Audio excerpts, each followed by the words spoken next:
Gente, deixa eu só pedir para o nosso Filipão e o Vitinho colocarem a imagem da faixa de Gaza aí. Vitinho, por favor, ao vivo. Gente, vocês estão vendo que não tem energia elétrica aí, né? Porque nesse domingo, Gaza teve o seu terceiro apagão nas comunicações nos últimos 10 dias. É um verdadeiro blackout, isso que vocês estão vendo nas imagens. Agora, essa imagem é a imagem da divisa com o Líbano. A diferença é significativa aí. Você tem energia elétrica, há uma situação um pouco mais estável ali, mesmo com o nível de bombardeios. Agora, na imagem direita é blackout. Inclusive, a população de Gaza está completamente isolada de seus entes queridos e do resto do planeta. É isso que, inclusive, a agência da Organização das Nações Unidas publicou hoje, domingo, no X, antigo Twitter. Então, a informação que eu te trago é: essa imagem da direita é do terceiro blackout em menos de 10 dias ali na região da faixa de Gaza. Quem havia me pedido a palavra, só para não cometer injustiças aqui? Acho que foi o Diegão primeiro, não foi? Não, vamos lá. Diegão, por favor, já que não temos ladies aqui, vocês fiquem à vontade. Eu queria, dentro dessa perspectiva que o professor Manuel trouxe, que o Acácio complementou, ponderar toda essa cobrança que é feita sobre o Estado de Israel de dialogar com o Hamas. E o representante, o porta-voz do Hamas esteve na Al Jazeera, salvo engano, e deu uma declaração de que eles são um exército de mártires, eles querem todos morrer em virtude dessa guerra, mas isso para eles, se culminar na extinção do Estado de Israel, valerá a pena. Então, não existe diálogo com essas pessoas, não tem uma possibilidade da diplomacia israelense negociar com o Hamas a liberação. Todos os palestinos que se encontram nessa lamentável situação, sem água, sem energia elétrica, não estão lá porque o exército de Israel está acuando eles ali. Eles estão lá porque eles são impedidos de sair do território pelo próprio Hamas, que usa essas pessoas como escudo humano, covardes, terroristas covardes. Então, novamente eu reforço, não adianta fazer qualquer cobrança ao exército de Israel, porque a forma mais célere dessa guerra chegar ao fim é, de fato, uma incursão que torne extinta ali a atividade terrorista do Hamas e de grupos correlatos. Agora, meus amigos, sabe o que eu acho que vai decidir a guerra, principalmente nesse final de ano? As pesquisas eleitorais americanas. Porque, se vocês perceberem, tudo vai girar em torno do que o Biden fizer.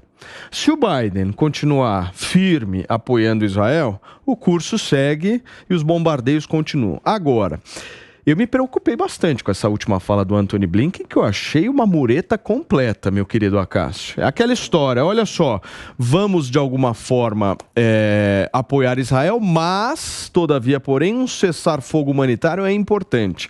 Como é que vocês veem isso? É a pesquisa eleitoral americana que decide mesmo a guerra? Provavelmente não só na questão de Israel, mas na questão da Rússia e Ucrânia.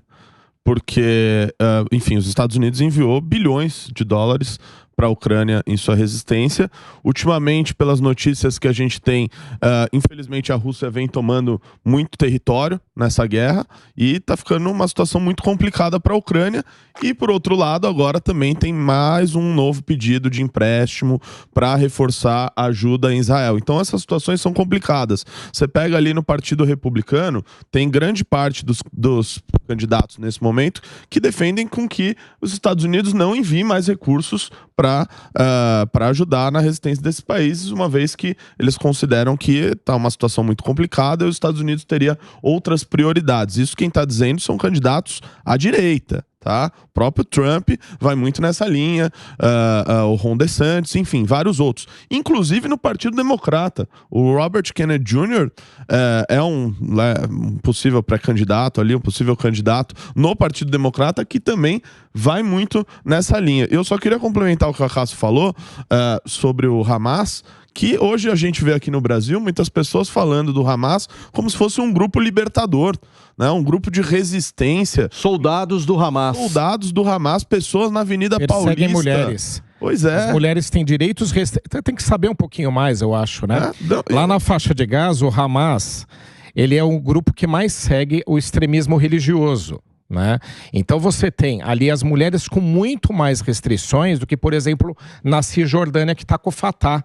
Então quem é que pode defender isso? Pois é. Não é? Pois é. Restrições a direito das mulheres. Eu acho que não há como Aos cristãos, liberdade religiosa não é admitida, né? Então, assim, eu acho que eles querem colocar ao Hamas um papel que não é dele.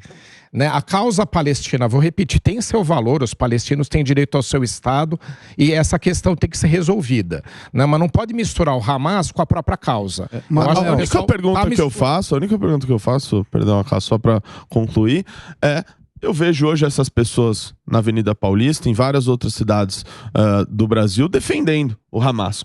Assim, no começo era um pouco mais disfarçado, né? Hoje em dia é muito claro, são bandeiras do Hamas. Eu mesmo vi com meus próprios olhos. Antissemitismo enrustido. Totalmente, misturando a estrela de Davi com o nazismo, fazendo esse tipo de comparação nas ruas. Tem partido político fazendo isso claramente no Brasil. E recebendo dinheiro público para isso. A minha pergunta é, se fosse... a gente, nos últimos tempos, a gente viu a discussão sobre censura, a questão de liberdade de expressão, isso foi muito latente no debate público nos últimos anos. Por que agora a gente não discute isso quando a gente está falando de partidos de esquerda, organizações, fazendo esse tipo de protesto? Como é que uma pessoa que defende direitos humanos consegue, de alguma forma, participar de uma manifestação em que uma pessoa ao lado está com uma camiseta do Hamas? Como é possível isso, doutor Acácio? Paulinho, é quase que uma bipolaridade. É quase que uma bipolaridade. Mas eu vou pegar o gancho da sua outra ponderação. Essa não é uma exclusividade nossa no Brasil. As últimas ações do Biden e do Antony Blinken são uma demonstração que parte do eleitorado democrata que está mais à esquerda já pressiona o governo norte-americano para que o governo norte-americano não haja de forma tão incisiva no apoio a Israel. E essa declaração mureteira do Blinken, o fato dele ir a Israel e na sequência se encontrar com alguns líderes da autoridade palestina, é uma demonstração disso. Essas circunstâncias podem influenciar nas eleições norte-americanas. E, obviamente, o Biden, olhando para o cenário eleitoral, pode tirar o pé. Isso, de alguma forma, pode afetar sobremaneira a situação do Oriente Médio. Pediu, Beraldo? Só para a gente elaborar um pouco mais sobre no cenário do Partido Democrata, né? O Biden tem dado demonstrações muito claras de que ele não está na sua plena forma física e eventualmente até em alguns momentos psicológica, o que dá a impressão. E o Partido Democrata expulsou o Robert Kennedy Jr., citado pelo Renato Batista, que vai concorrer como independente e já está em algumas pesquisas chegando a 20% de intenção de voto. E aí tem um detalhe cruel, Paulinho. O Robert Kennedy Jr., que teve seu pai assassinado enquanto concorria à presidência dos Estados Unidos e provavelmente seria eleito, teve o seu tio-avô, o seu tio assassinado, o John Kennedy, presidente dos Estados Unidos, assassinado. Ele teve a proteção do Serviço Secreto americano negado pelo Biden. O Biden negou, que é uma tradição nos Estados Unidos, os pré-candidatos todos terem proteção do serviço secreto. O Biden negou objetivamente ao Robert Kennedy Jr. Então a situação nos Estados Unidos está péssima, o clima ali não está bom e essa eleição vai se tornar muito interessante de acompanhar porque tem nuances ali muito importantes. E só para eu fazer um breve comentário sobre a situação da Palestina, a gente viu os apagões, né? Ou um dos apagões que acontecem ali. Veja, a faixa de Gaza é um território mínimo, cercado por Israel, que o Hamas tem como inimigo, tem uma fronteira com o Egito e tem o mar, né? São 40 quilômetros ou 41 quilômetros de mar. É um estado completamente dependente dos outros.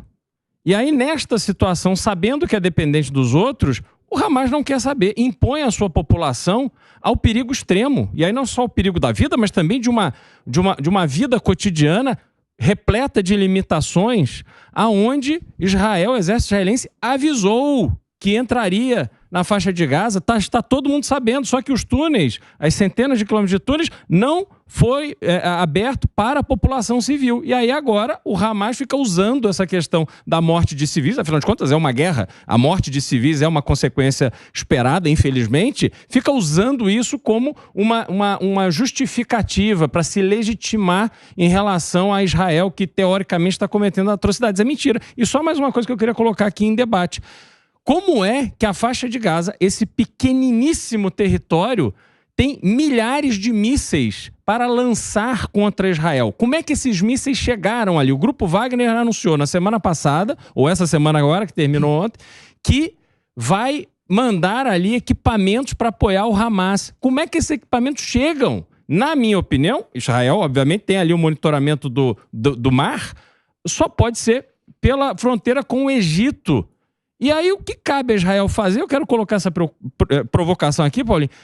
É viável Israel tomar controle de uma faixa territorial e impedir que a faixa de Gaza continue com uma fronteira com o Egito? Essa é uma boa pergunta, professor.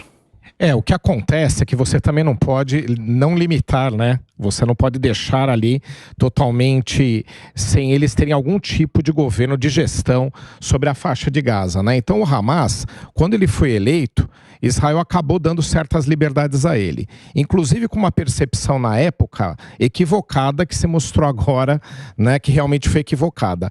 Com o intuito de dividir os palestinos, já que o Fatah ficou na Cisjordânia e para a faixa de Gaza foi o Hamas, Israel acabou dando certas liberdades e o Hamas foi conduzindo lá a faixa de Gaza. Tanto é verdade que tem relatórios do governo israelense do ano passado dizendo que o Hamas já não representava tanto risco porque eles estavam tocando lá e estavam satisfeitos em ficar com a faixa de Gaza. Aí que foi o grande erro, em dividir, em você perder o protagonismo do Fatah, que era o grupo mais razoável, deixar correr solta a faixa de Gaza, né, com o objetivo de tentar fazer com que o Hamas não fosse um agressor, e nesse meio tempo receberam ajuda provavelmente do Irã e de outros grupos, se armaram, se prepararam. É esse o cenário. Agora, não necessariamente chegou pelo Egito, né, porque eles conseguem colocar isso via contrabando, eles conseguem receber isso de várias maneiras, né, e com essas liberdades que Israel acabou dando. Sim. Esse foi o erro,